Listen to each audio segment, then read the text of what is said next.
My name is Judd, Colorado Biodiesel. John Bush and I were two of the original people from Boulder Biodiesel years back, and going to be talking about diesel mechanics today. And if you've read over what the class is supposed to be about, first thing I want to mention is this is absolutely not an all-inclusive course. You're not going to walk out of here as a mechanic. So anybody who has those delusions, share whether you're smoking with us, please. But we'll try to go over most of the issues we've seen and what I can give you, advice about from experience, from many years of experience building race motors and then into the diesel motors and dealing with various diesel issues and biodiesel issues. If you do have information that's shared in this class, raise your hand first. Don't just break into the discussion. I have some heavy parts here I can throw pretty accurately, so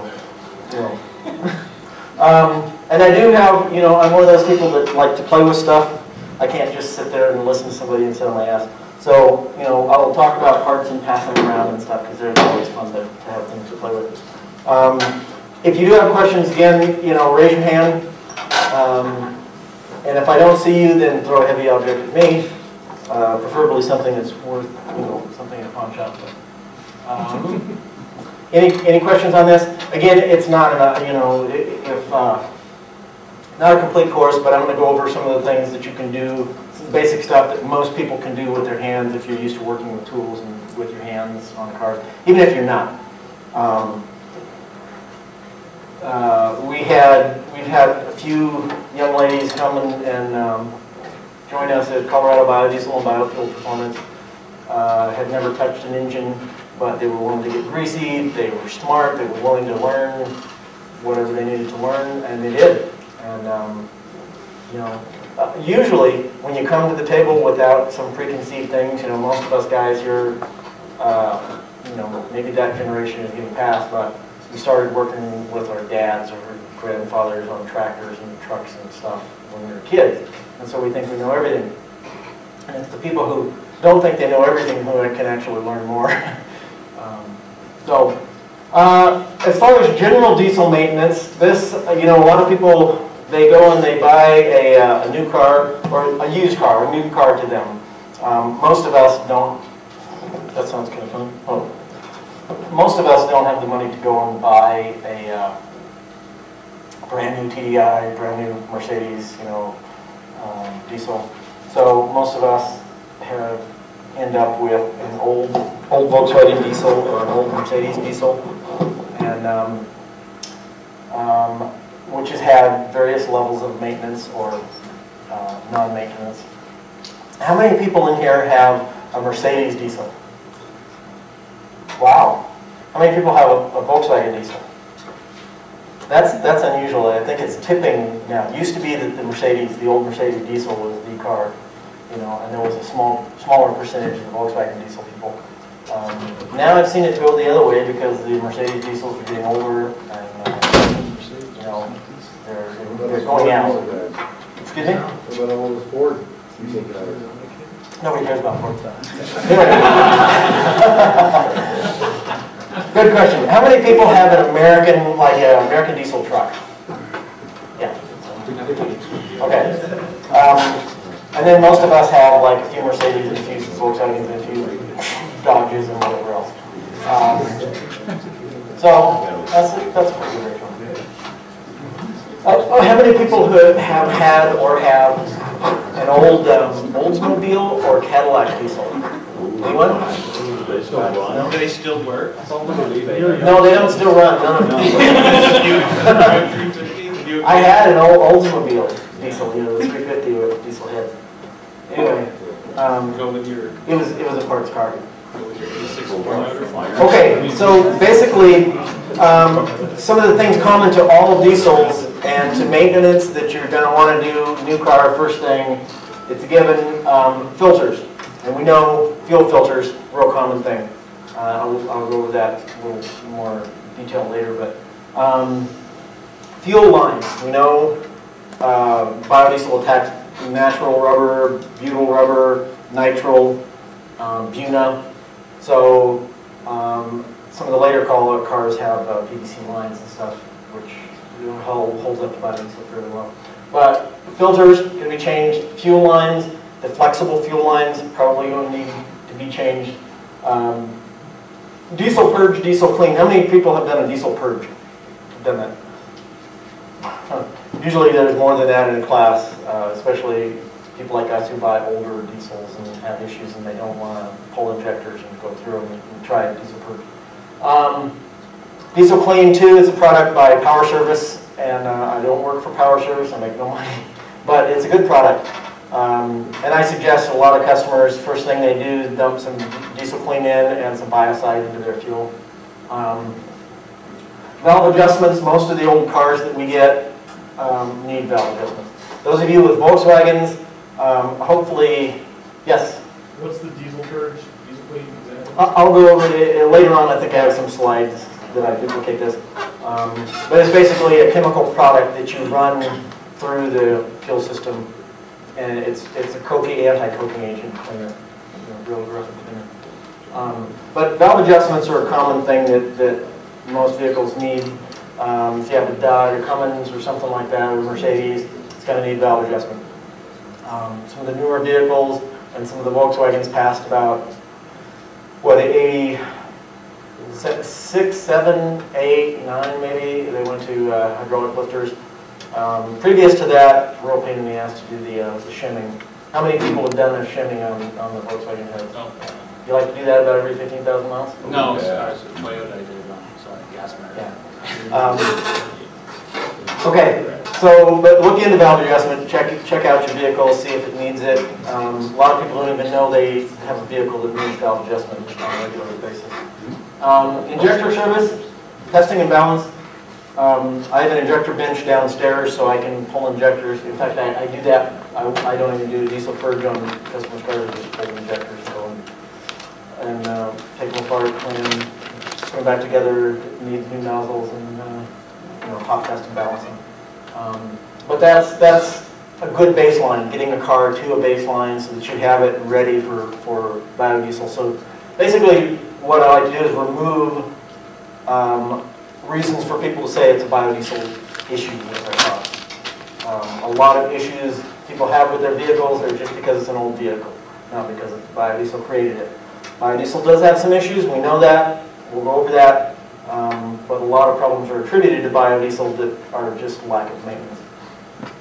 Okay, oils. I suggest synthetic oils, and not just in the engine, but in the driveline, and I'll go over this later on too, but the synthetics, what I'd suggest, Mobil 1 does truck and RV, or truck and SUV oil, it's 5W40. It's probably one of the better oils out on the market. AMSOIL also has a synthetic diesel oil, it's 15W40. The 5W40 works well in the high elevations, like here in the wintertime, cold startup. So change intervals, a lot of people say 3,000 miles for oil change, and diesel, when we've done oil analysis on cars, every time it could be stretched almost double that or more. Some of the newer engines, Mercedes engines, they can go 10, 15,000 miles between oil changes. If you're going to do that, I suggest doing oil analysis, and that's actually a pretty cheap thing to do. It's about 15 bucks. You get a little tube and a box to mail it in. You grab some oil when you do an oil change, send it in, and they send back an analysis and recommend, change intervals. If you're serious about your vehicle and want it to last, want it to run well, get good mileage, and low emissions, I'd suggest doing that. Just do it once. Maybe do it twice, like try a change interval that they recommend later than that. Yes, sir? Are there any contaminants or sort of spikes in the oil analysis that biodiesel would, is there anything that changes versus petrol? Yes, biodiesel obviously creates, depends, not soy, but rapeseed methyl esters. The testing is about 50% of the soot, less soot than petroleum diesel, and and concomitantly less soot in the oil. Okay. So yeah, the positive effects are that much less soot. Theoretically, you can go, theoretically double the mileage. I wouldn't do that again. I'd go to an oil analysis, but I haven't seen anything directly related to biodiesel other than that, Right. than the less so. That's what I wondered. So, They usually give you a little chart that says they found what molybdenum is this. yeah, right, exactly. There's nothing biodiesel related that would spike any of those that you know of? not that I have seen. Okay. Yeah. I've heard you can have polymerized fuel. I think you'd have to have oil by to get that, though. You could, but since if you have worn rings or whatever, you have one cylinder that's not combusting correctly, I can show you why that happened. But that's, again, that is getting it more into the realm of a worn-out motor and issues caused by that, not caused by biodiesel. So, somebody back here? Okay. Filters. My thing on filters, oil filters in particular, is people, they don't use the factory filters or German filters if they have a German car. And then for American, for the Fords and the Dodges and whatnot, the Ford Motorcraft filter is one of the better factory filters you can get for a vehicle. So I would go with that. Anyway, the German filters for German cars usually come with, like the Volkswagen and the Mercedes, they come with built-in bypass filtration. And the Fram and American filters, Champions and whatnot, even the Wicks, they don't have the bypass filtration. The Wicks are great filters for American vehicles, but yes. With fuel filters, do you recommend using the factory? I'll get to the fuel filters, but there's a couple of things that I recommend for fuel filters over factory stuff. Okay. Again, valve adjustment is common procedure with many diesel engines, and it's something that anyone can do. Jocelyn here came and worked with us, and she got in there and did what it took to learn how to do valve adjustments and whatnot. Here she's taking apart my motor that blew an oil cooler line going over I-70 and starved the rod bearings. In fact, here's one of them. I'll pass that around. That's what happens when you starve a bearing of oil. Okay, what was the other question? Yeah. I was just wondering if you could include in when you were talking about the different kinds of cars, if you could maybe include tractors too? Tractors? No, nobody owns tractors on biodiesel. Horses are pretty good at that. Most of what I'll be talking about, any diesel engine, aside from, especially tractors, you are going to need to do valve adjustments, right? A lot of the more modern diesel. How many people have Volkswagens that are hydraulic lifters? Just a few? Okay. So the rest of you guys actually have to adjust your valves, right? And you do? Yeah. Okay. One thing with diesel, we all know it's very black. It's very, soot. I mean, this stuff, you can see she has oil in, and it stays. It tattoos you for a few days. So I recommend protective equipment. If you'll notice, she was on both of those. You know what? Can I back it? I don't think I can back up. No? I don't know how to get it to back up. Anybody know? A back arrow on the keyboard? A back arrow on the keyboard? I've been trying that. Okay. It's just whatever. There you go. Oh, there we go. Okay. That's what we need. If you'll notice, she's wearing gloves in both of these pictures. That's like the first piece of tool. This is your first tool. Okay, that's the first thing that should come out as soon as you walk into your garage or to plan to work on a car. Patience, something I've worked at my whole life. You'd think as a young person you'd be more patient, and as you get older you'd be less patient. That makes more sense to me, right? You're like, I'm getting to the end of my life, man. I don't have much time left. When you're a kid, you're like, I have the whole rest of my life. I can just kick back. What's up with that? But you find yourself getting aggravated with something, taking a breather, and slowing down. Just consciously saying, I'm having troubles. That means slow down. I don't know why I put this in here, but is one of the things that I do to anybody's car. That anytime you get a new car, any kind of fuel issue that you think is a fuel issue, hit it with some biocide. You know, about once a year you need that if you're running any kind of petroleum diesel. Just if you're running a clean system that you've already done biocide to from, you know, a car that you bought, and you run B100 in it, you probably won't have a problem. But if you're in a humid climate, or if you're running pump diesel, especially from like truck stops that are near port cities, that kind of thing, probably going to see some algae Do you contamination. run the same quantities that it recommends for diesel? Because a lot of times they say X number of milliliters or whatever for diesel. Do you run the same amount for biodiesel, or is it more or Absolutely less? same amount, because it's the same thing that you're trying to do. And you know, when I first get a car in the shop, I'll shock it, so about a double treatment that it says. You know, and that usually prevents most of the issues from then on, unless they do pump, you know, marine diesel or something like that that has a high rate of contamination. So, okay. I also suggest when you first get a vehicle, do a compression test, and you can get a compression checker pretty cheap from Harbor Freight Tools, and it's a cheap tool, like most of their stuff. But it'll work a few times.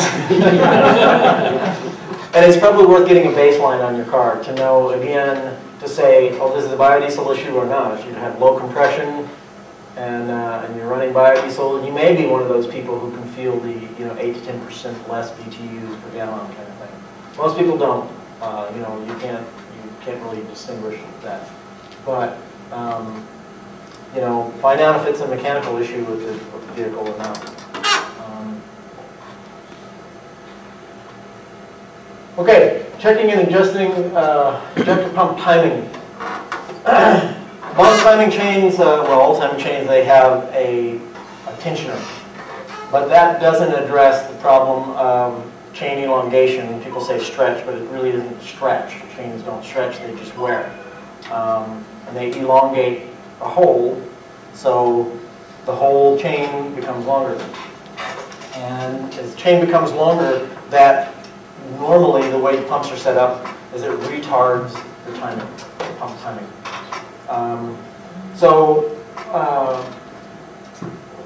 I'd suggest checking pump timing if you're doing valve adjustment. That's a good time to do it. And you can get offset keys that will take up the cam timing, but not the pump timing. You're going to need to adjust the pump. The Volkswagens are okay; they're pretty easy to adjust. Same thing with Mercedes. Even the Dodge, the ones on the pumps on Dodges and stuff, Bosch pumps. So you'll have to look into your newer vehicles. A lot of them, they don't allow you to do that, or they're computer-controlled pump timing. It's good and it's bad, you know, because it can adjust that as it senses, you know, getting offset from the cam timing.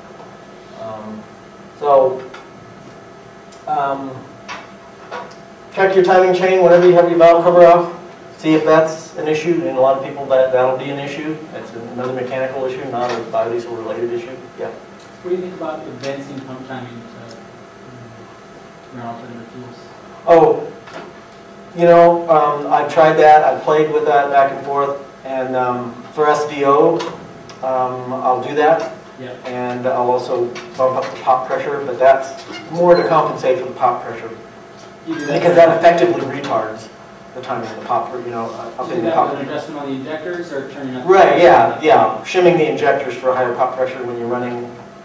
Everyone's familiar with SVO, you know, it's actually not very much oil, it's waste oil. Nobody would run straight oil, you can't afford it. But for waste oil kits, you know, grease car type kits, that kind of thing.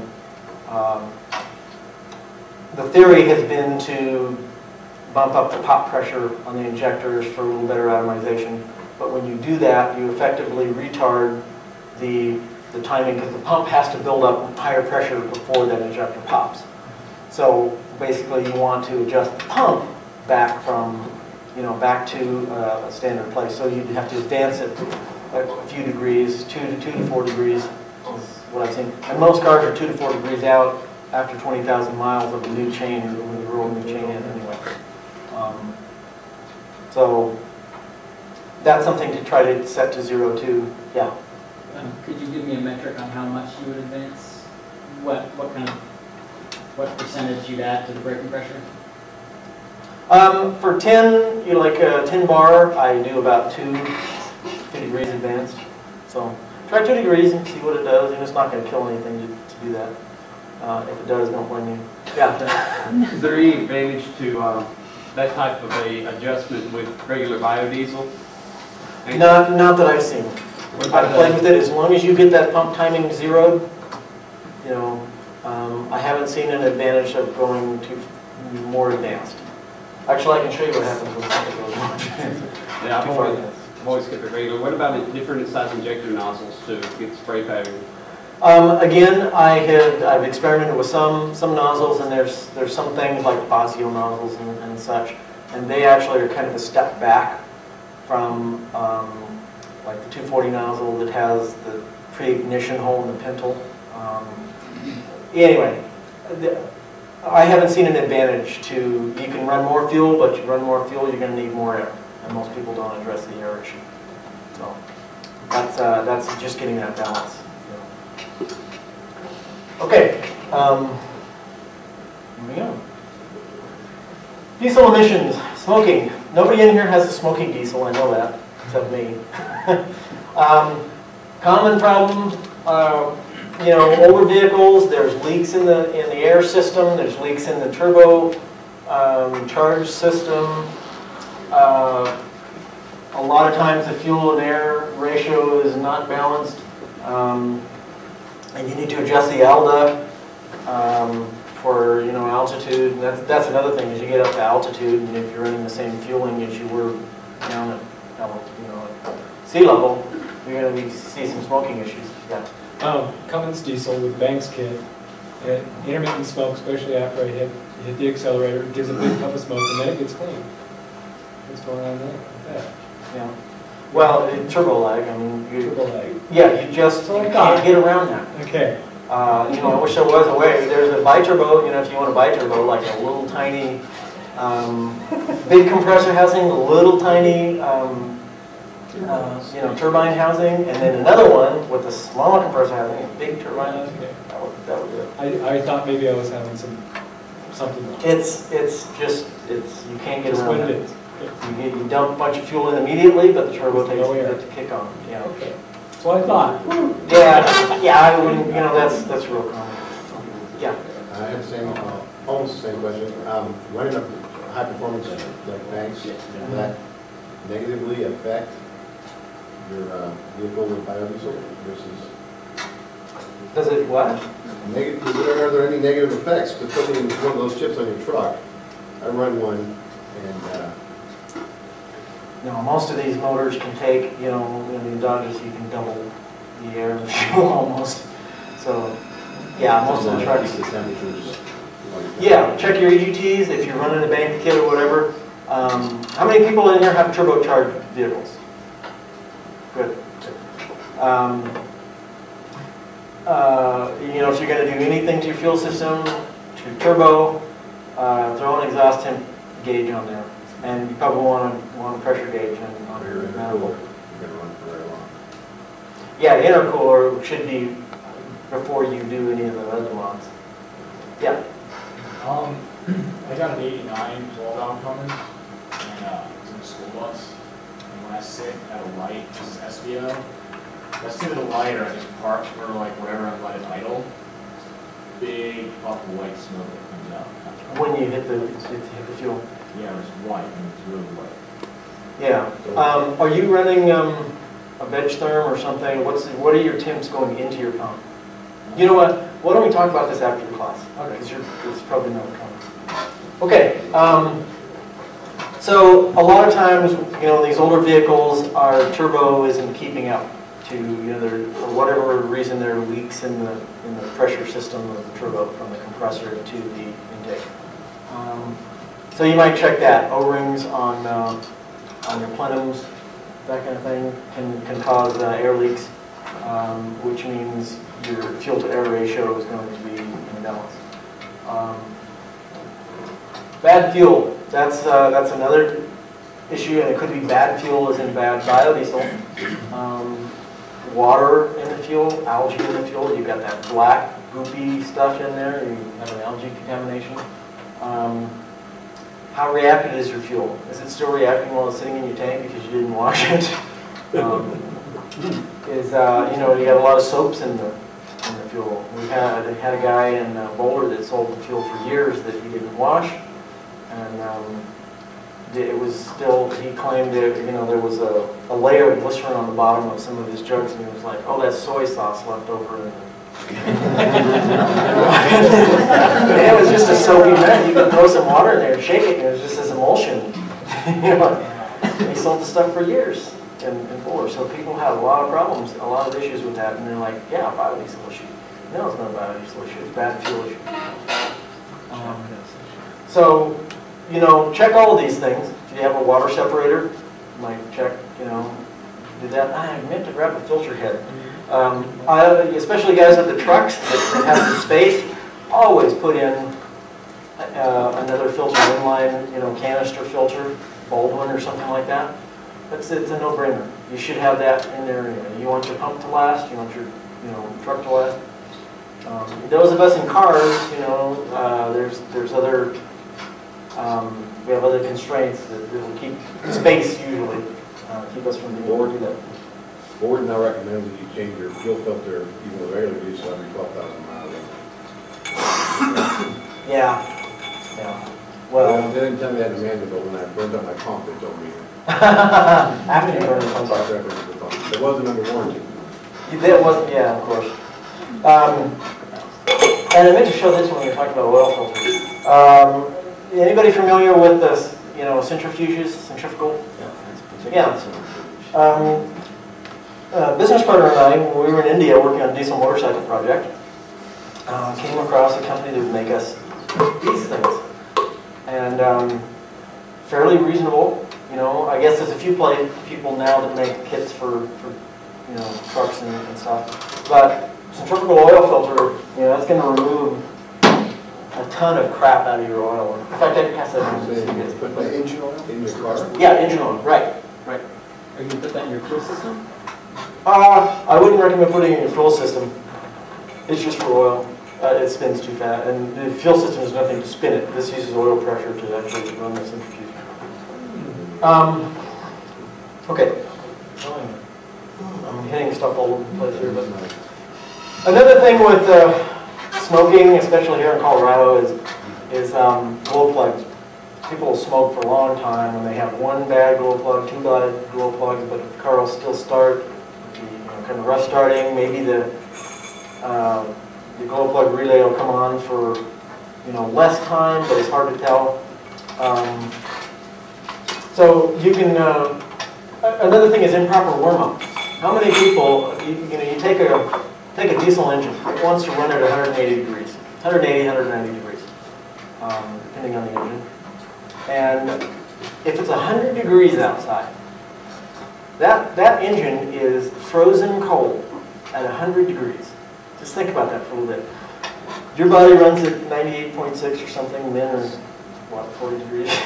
But, you know, basically the human body is 98 degrees. And then you want to jump outside, you cut that temperature in half, and jump right into a marathon with no warm-up, nothing, and try to run a race. Well, that's what you're asking your motor to do at 100 degrees outside. Now you know, take it down to 0 degrees in the wintertime, and once you run at 180 degrees, you know, it's like taking a steak out of the freezer and chewing on it. It's just, it's not what an engine was made for. So give your engine a little bit of time to warm up, even a minute, right? Warm up time. But bad glow plugs, you know, you will usually see that towards the end of their life. One will go bad, and maybe another will go bad. So you can test your glow plugs if you want. You know, pull your relay cover, pull the connector to the relay, and check it to ground. All you're looking for is ohms. Should be less than 1 ohm. know, if it's bad, it'll be the infinite, the resistance will be infinite. There's a couple of glow plugs on there. Pass that around. How many people have changed their own glow plugs? Yeah, if you have a diesel and do your own work, you're going to change them at some point soon. Unless you have a, you know, air transfer heater or something. Like in the Yeah, I don't know. Okay.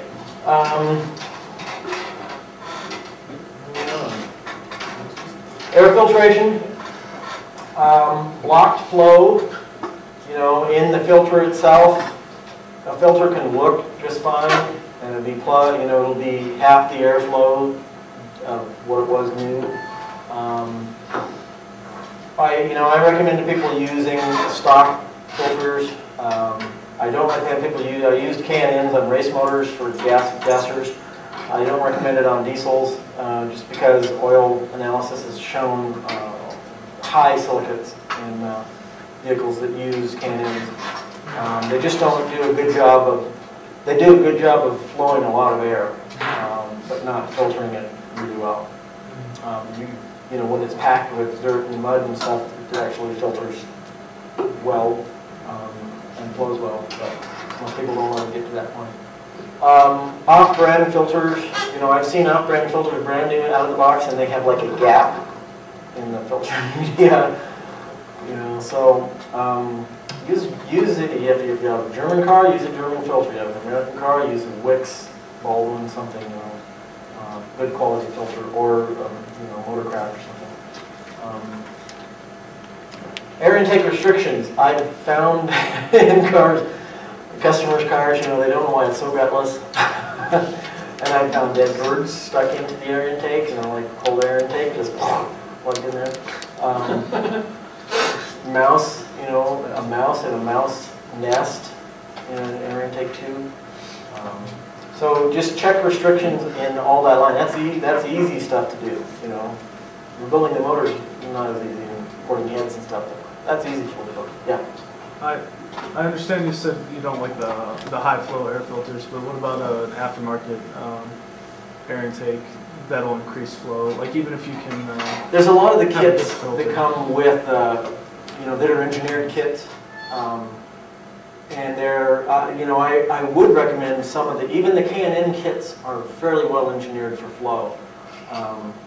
Just that their filters don't do real well at filtering out dust.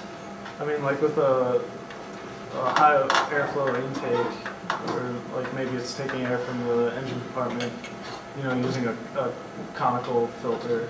Well, like that. That's another thing, is you're pulling in heated air, which is less dense, so yeah. you're gonna see a little. Well, I mean, there's shields and stuff you can get, but okay. My point is, like, are there good filters you can get for those systems that won't introduce the... You know, it all depends on the system, and you're going to have to do the research. When you're talking about an aftermarket filter, it's just wired from the field. You know. Well, and does the engine actually need a high flow compared to a stock filter? Well, that's another thing, is most don't, because most people's engines are not even in factory tuning. Factory tune did great with factory filter. Most cars made in the last 20, 30 years. So until you really do some mods, some performance stuff to your motor, and wire out some of the other issues that we talked about, we'll talk about later on, then that's kind of like a Band-Aid thing. It really doesn't do much good. I mean, I've experimented with that too. I'll show you a picture of a system that was both a cold air intake, conical system, larger system that I built for Mercedes. And what we saw in the dyno was it just didn't make a whole lot of difference. So until you tuned everything else. You know. I mean, with gasoline cars, it makes a significant difference, but I wasn't sure how it can if there's a restriction, if there's other issues. But most vehicles are designed fairly well from the factory now for flow. Okay.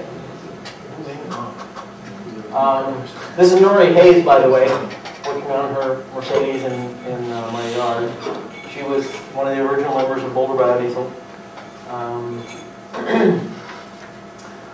Fuel filters, as we talked about, that's going to be, you know, a common thing with, everybody knows that. I'm not going to belabor that. But I'd recommend, if you don't have, like on Volkswagens, they don't have a primary and a secondary. They only have the primary filter. I would recommend dropping the line before it goes into the primary and put in a little inline secondary filter, which I'll show you a picture of here pretty soon. Yeah. I just bought my first Volkswagen diesel. Is there a tank screen like in my Mercedes? Oh, in the tank? Yeah. Do I got a tank screen? You do. It drops in from the top in the bottom of your pickup, and forget it. It's a pain in the pain. It's no. Okay. I wouldn't worry about it unless you're really seeing some restriction issues. You know, if you can hook up an electric pump at the line coming up into your primary, and it pumps just fine, then don't worry about the tank. All the flexible fuel lines I'd recommend changing when you first get a new vehicle to a line that's, and I'll show you a couple of slides here pretty soon. There are some lines now that are made that are biodiesel compatible. They're not Viton. Those of you who tried to use Viton, it's so stiff and it's hard to use. PVC line works great, holds up biodiesel really well. That's what most of the manufacturers are using now, and that's why they'll hold up biodiesel. Filler cap gaskets. You see that a lot, you know, because they're just natural rubber and they melt right away in the older cars, the Volkswagens and Mercedes and stuff. Filler neck seals, you'll see a lot of those melting from biodiesel, and there really isn't a cure, because no manufacturer is going to make, you know, put new engineering into an old product to you know, change materials. Yeah. How far back are we talking with? Earlier than about 92. Pretty old. So if you're an East Coast person, that's pretty old. Yeah, anything newer than 92, you're probably not going to see some of these. You know, the Dodges, you'll still get drips on trim and it'll peel off. Trucks, I see that on newer Dodges and stuff. Some pump fittings, you know, if you have an 85 or earlier Volkswagen, you may see some issues with seals in the pumps. Related to biodiesel. I'll get into the biodiesel stuff shortly here, but some of the things that people forget, it's not just a motor, right? And this is, you know, keeping your alternatively fueled vehicle on the road, and part of that is keeping up the chassis. People forget to do wheel bearings, you know, repack their wheel bearings and adjust them. Differential. The differential has oil in it, trust me, or it should have oil in it. I don't know where it doesn't, but they found that using synthetic oil in the drive line makes more difference in mileage than in the engine. I mean, I use them in everything now, but I highly recommend flushing your differential and going to, you know, 75, 90 or something synthetic, full synthetic oil. And the same thing with the transmission. If you have an automatic, man, you'll really see a difference in that using a full synthetic ATF. You know, synthetic lubricants and new filters and transmissions. I don't know how many customers I've had come in and they have transmission issues and the fluid is brown and smells burned, and we pulled the pan and it has never had a filter change. You know, the pan was like the factory sealant and everything, and it had 100,000 miles on it. So, automatic transmissions, they have filters. Change it. Adjustments, some of them have band adjustments, keeping that stuff up. It pays dividends in longevity. You know, I have customers who have over 500,000 miles on their Mercedes transmissions, because they keep them up. And that's automatics. So, you know, same thing with your manual transmission. Go with the synthetic oil, 75, 90 in that too. Then some of the manual transmissions, you know, they take an ATF, and AMSOIL and Redline both make some products that will replace that oil that it's a synthetic product. You don't have leaking issues, say with the Mercedes putting in synthetic? I've heard people had. Yeah, that was a long time ago. I've had less issue with synthetics once you've run them long enough. Yeah, so I wouldn't even consider that an issue. So, fix the leak. Yeah. You know, because these older motors, they're worn out seals and stuff. Transmission. Yeah, yeah. I've seen more benefits than, you know, than negatives. Okay. Tom, I can ask you later if you want, but to go to a synthetic oil, an engine that's been running conventional oil for a long time, should you do some kind of a purge or some intermediate step? The purge is running the oil. Or just do it? Change it, and then use that from now on. Yeah. Yeah. I mean, some engines I've seen a benefit to flushing the engine, doing a motor flush. And you can buy a motor flush product, which is basically just glorified kerosene. But you know, most, and especially an old diesel that has had neglected maintenance, you might try that. Kind of free some runs, free some, you know, going. But adding some kerosene to an oil change and then changing it after. Right. Yeah. Basically, get cheapest oil you can. Diesel rated oil. I meant to put that in here. I forgot to do that, but always oils. Make sure that your oil is diesel rated. You know, CH4 or CL4, something like that. But there's some cheaper oils out there, 1540, that you can get, just petroleum oil. Run that with a flush, you know, a bottle of the engine flush, and then change that and go to synthetic from that. So we all know, you know, first few tanks. Actually, I bought a Volkswagen. I have a Volkswagen that had 60-something thousand miles on it, Volkswagen diesel, and paid $300 for it because it sat for I don't know how many years. But I never had a filter plug on it. You know, I mean, I ran B100 in it from day one. Never had an issue with that. So, yeah. But most old cars, if they run, you know, 50 tanks of fuel, they're going to have some petroleum build up. And you're just going to see some plugging issues.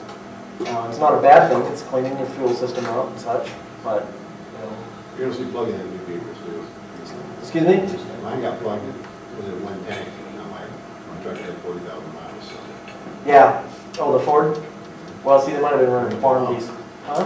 We're in the pump. Yeah. Might have been running farm diesel. 3 injectors. We'll do what? 3 injectors. Really? They said Power stroke or 7.3? It's at 450. The turbo 2005. Yeah. They said the pump was trying to pump air, it was plugged, and the air caused the injector to mess up. So Probably. It wasn't the biodiesel, it was the air. Right, yeah. Again, that's a lot of... Don't be fooled. Yeah, a lot of times it's not the fuel issue. There is a fuel issue, and this is one of them. Cleaning crap out of the system and having to change. By the way, these are the secondary filters. You can get them for $1 or $2 each. You know, get a bag of them. Keep one in your car or whatever. But if those of you with Volkswagens and other things, put one of these in line before your primary filter, and you'll find your primary filters go a lot longer. You know, because you're trapping big stuff. These are like 50, maybe 30 micron. You know, your primary is going to be 3 to 5 micron, 7. But you know, use a genuine filter for your application. Yeah. Those just the regular, like big sunlight hose size type filters. Yeah. Then the biodiesel won't melt that or anything. Just like you buy the 3/8 hose filter and you're good. Right. Yeah. Okay. These are 5/16. You know, most cars are a smaller line, but yeah, you know, they all have held up really well with biodiesel. Never seen a problem with that. Okay. The older fuel hoses, swell or decompose. How many people have had that issue with fuel hoses? Oh, come on. I think Always change it. Yeah, return. Oh, yeah. So you're like me. The first thing you do is just change them all out. You don't want to have to do it on the side of the road. That's boring. So, you know, most new factory hoses, any Viton will solve this issue. But also, Gates now makes a hose that's biodiesel certified. I'll go over that in a minute here. This was a pump seal from a Bosch pump. that was melted because of biodiesel. And the problem is the kits for the older pumps, they all have nitrile or buna-N seals and stuff. And so you're going to continue to have that problem until we find some way, some additive maybe, or some way to deal with that. We're just going to keep seeing it. They make Viton seals for the wash pumps. Somebody, there's a German kit that claims to, but they're not all Viton. And the first thing I do is I dump stuff into a jar of biodiesel and let it sit on a shelf and see what happens to it. And 50% of the time, just turn into this mess. So, injector cleaning, again, this is a pretty good site. I mean, they sell stuff, and I don't like to pimp, sites that sell things, but they have a lot of good information. I'd write that website down. It's worth going there. They have a good explanation on how to use the diesel purge. Pulling off your fuel and return lines and running it into the canister. Yeah. I'm familiar with the gas stuff. Is this kind of like a VG type fuel treatment, but for a diesel where you're crimping off the return line and you're running the right, vehicle you're running on, 100%. You're running it on that. That's what diesel purge is. It doesn't fix a broken injector. It doesn't fix a broken motor. It catches 20% of the problems that you might have from coking or build up, whatever, because people baby their motors too much. Uniformly, people do that with diesels. They baby them too much.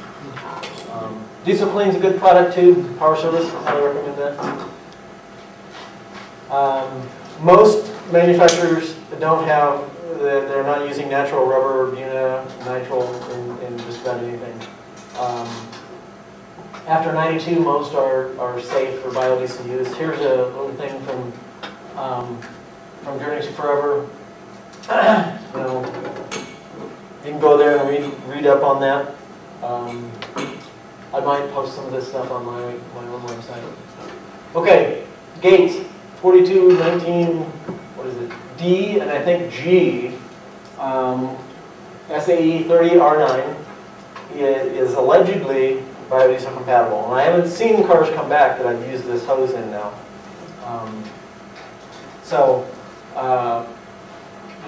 Ask for that 4219D or 30R9. And when you're replacing your fuel lines.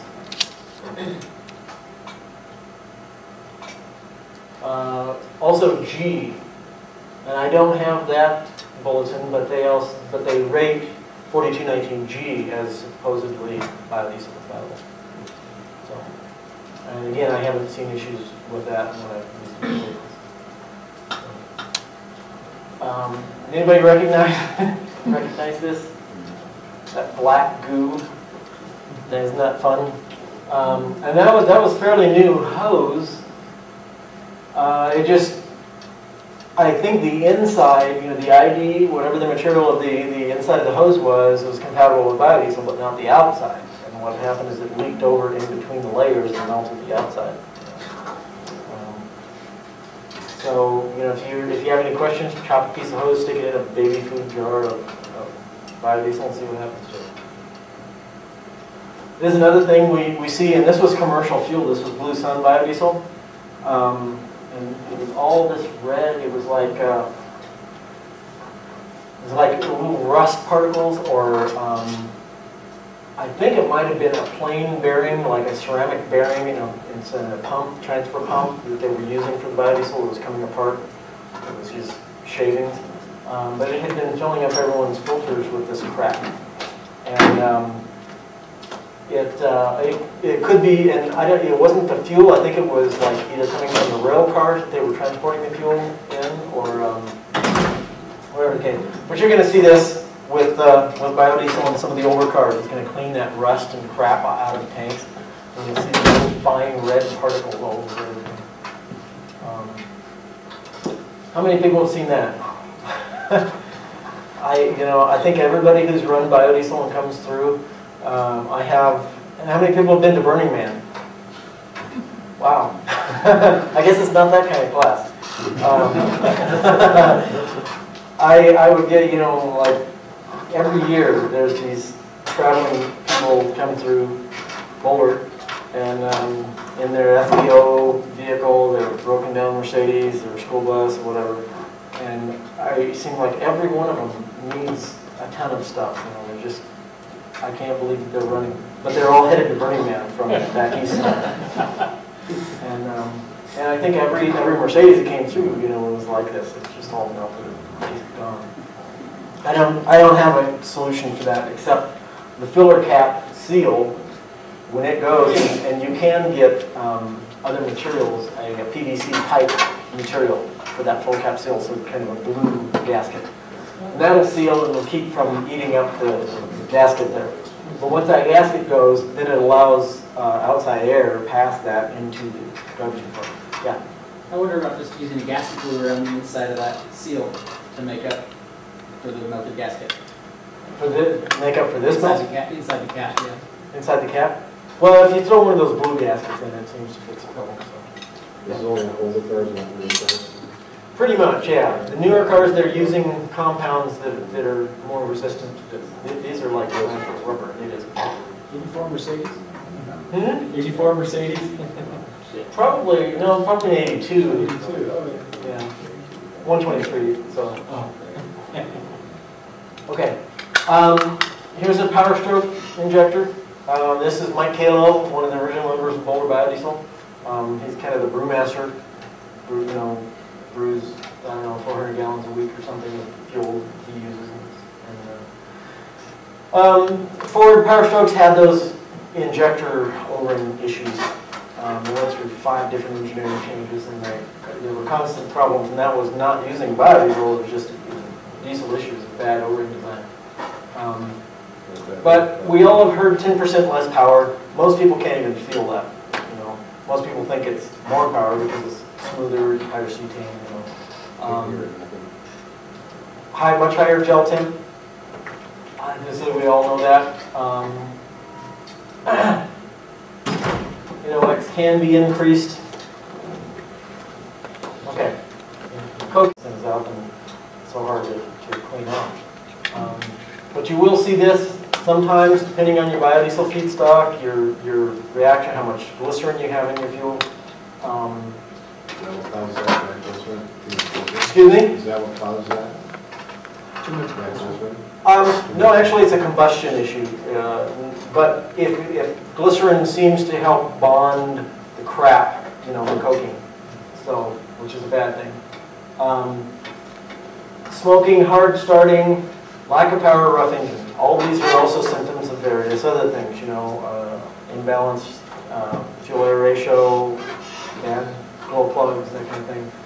But if you're hot and hard starting, lack of power and rough, that means you could have a plugged injector or more than just one.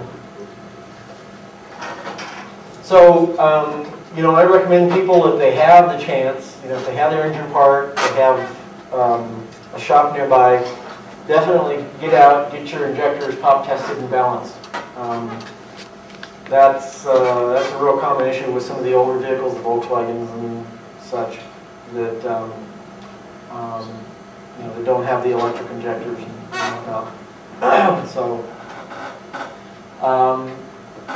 if you don't have, well, find a place that'll do injector pop testing and balancing, and get a good baseline on your vehicle. Yeah. Doesn't it seem like the needle wiggles around so much when you're doing that it's kind of hard to read it? Oh, you mean on your pop tester? Yeah. Wiggles around too much. What are you using as a test medium? Diesel? Actually, the test fluid. Oh, you're actually using test fluid? And that's with all injectors? Well, you know what? Let's talk about this after class, because most people don't have their own pop tester. Okay.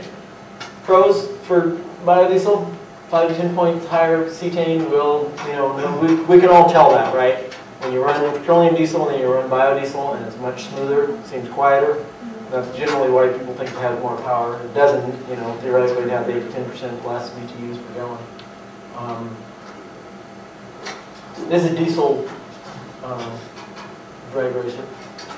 Everyone should have one of those. Does that apply for vegetable oil as well, the cetane ratings? Excuse me? Do you think the cetane applies for vegetable oil as well? A higher cetane rating than heated oil? Oh, yeah.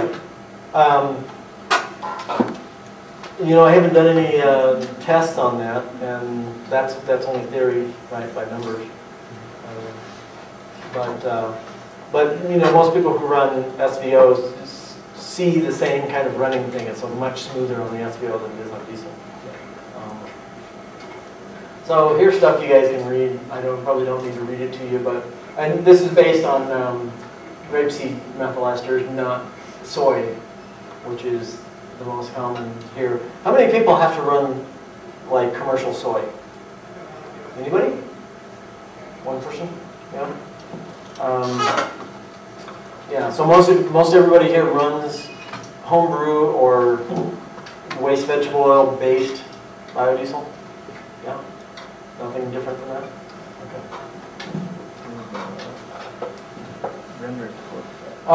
Less soot and thereby less emissions. One thing with emissions, I had a guy stop me. I blew past him in my Mercedes. You know, he was like lollygagging down the road, and I just, you know, gave it some fuel. And he complained. He said, you know, soot is soot. You know, well, actually, soot isn't soot. Soot from petroleum biodiesel or petroleum diesel is carcinogenic, toxic. Soot from biodiesel is equivalent to what's coming off of your barbecue. You know, actually it's less than that because what's coming off of your barbecue is also you're burning some glycerin coming from the animal fat. So, and you barbecue animal fat. Anyway, 50% reduction in particulate matter or soot that's coming off, and again, that's why I think your oil. You can extend your oil changes if you do oil analysis.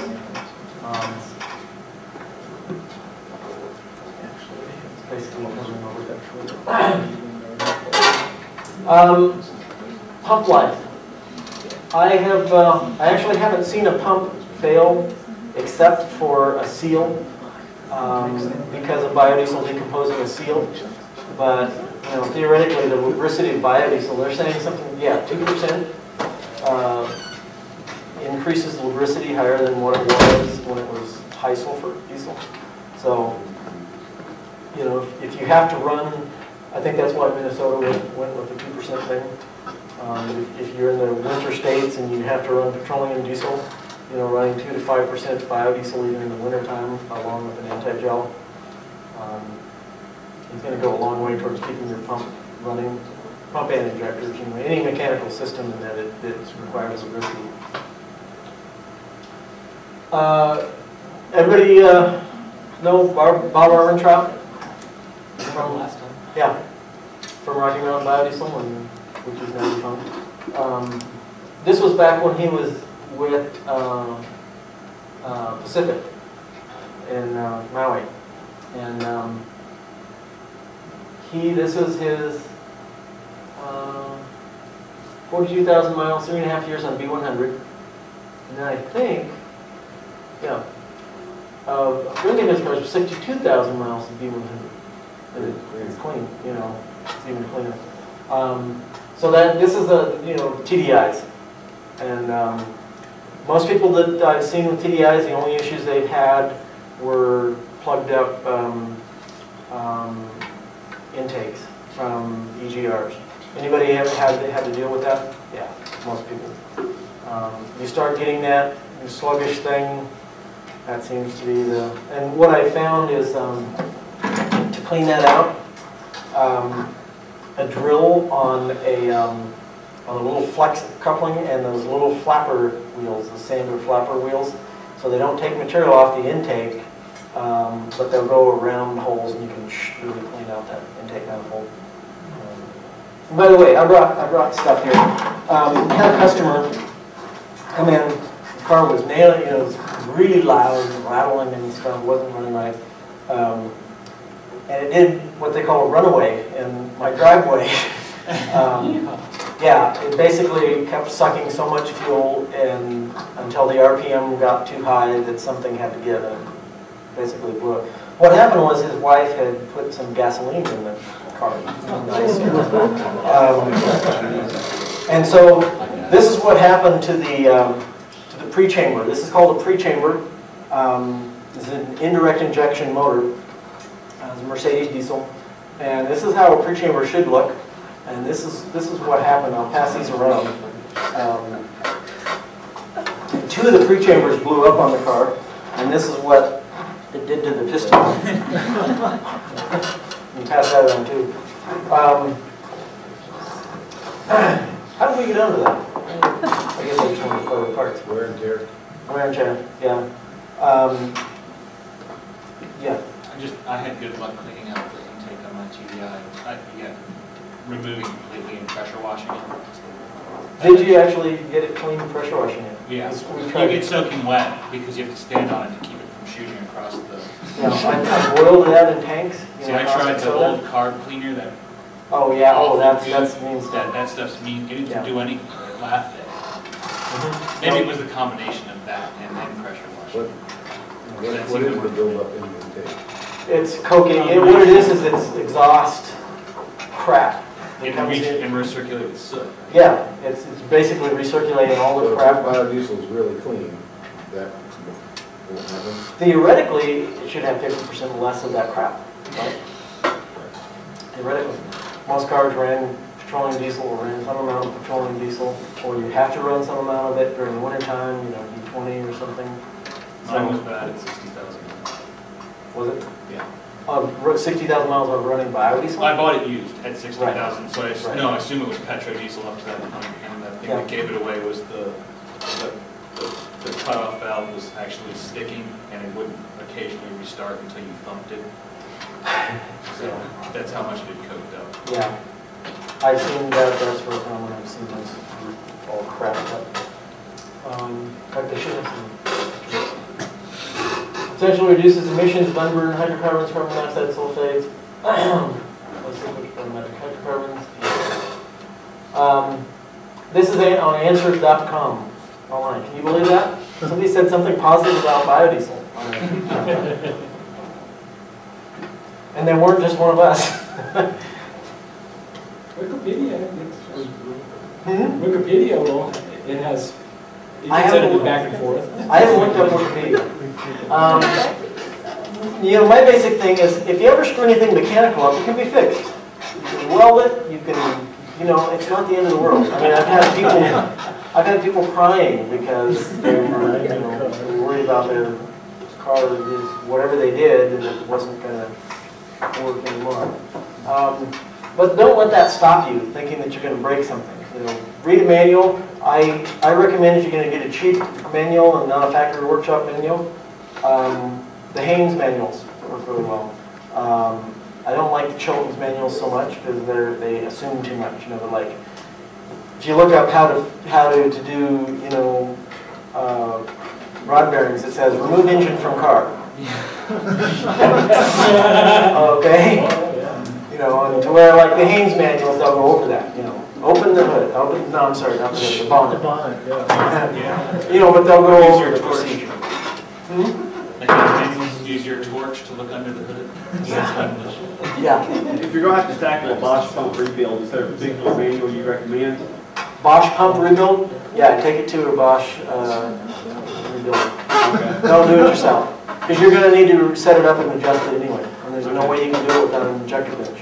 Okay. I've got a guy in South Carolina. So, What about headers and high flow exhaust systems? As far as high flow exhaust system, I haven't really seen. I haven't seen a difference. In some cars they'll have like 2 mufflers, and you pull a muffler out.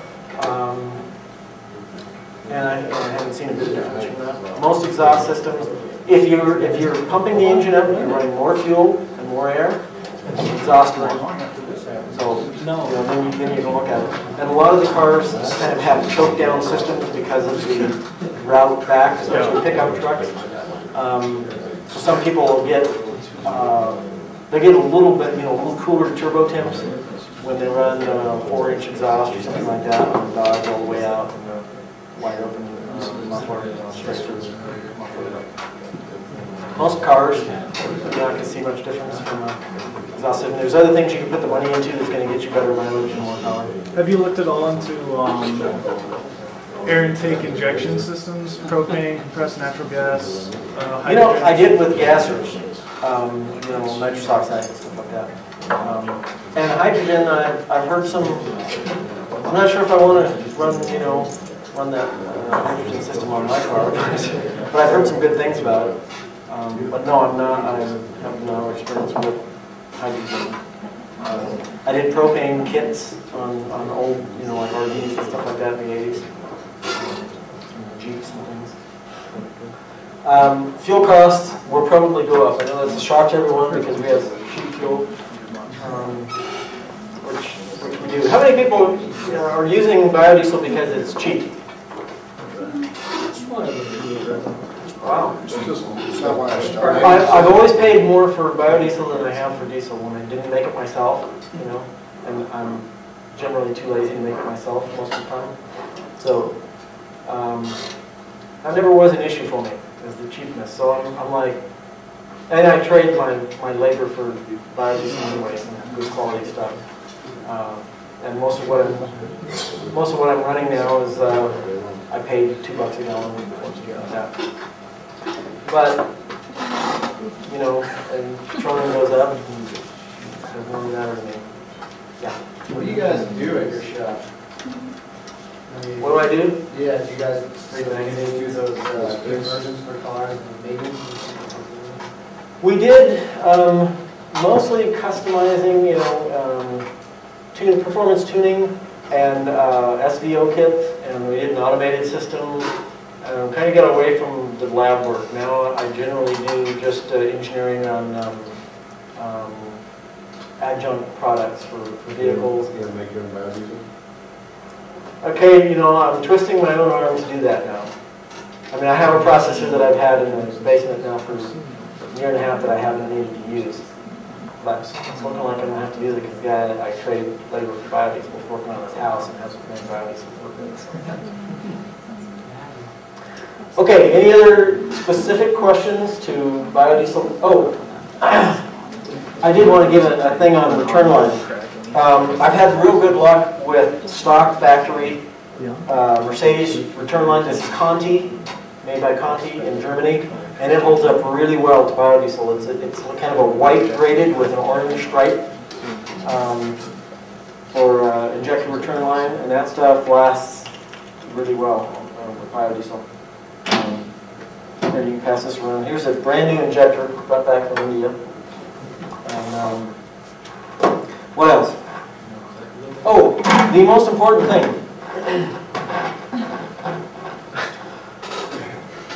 All right. You probably don't know where I'm going with this, maybe you do.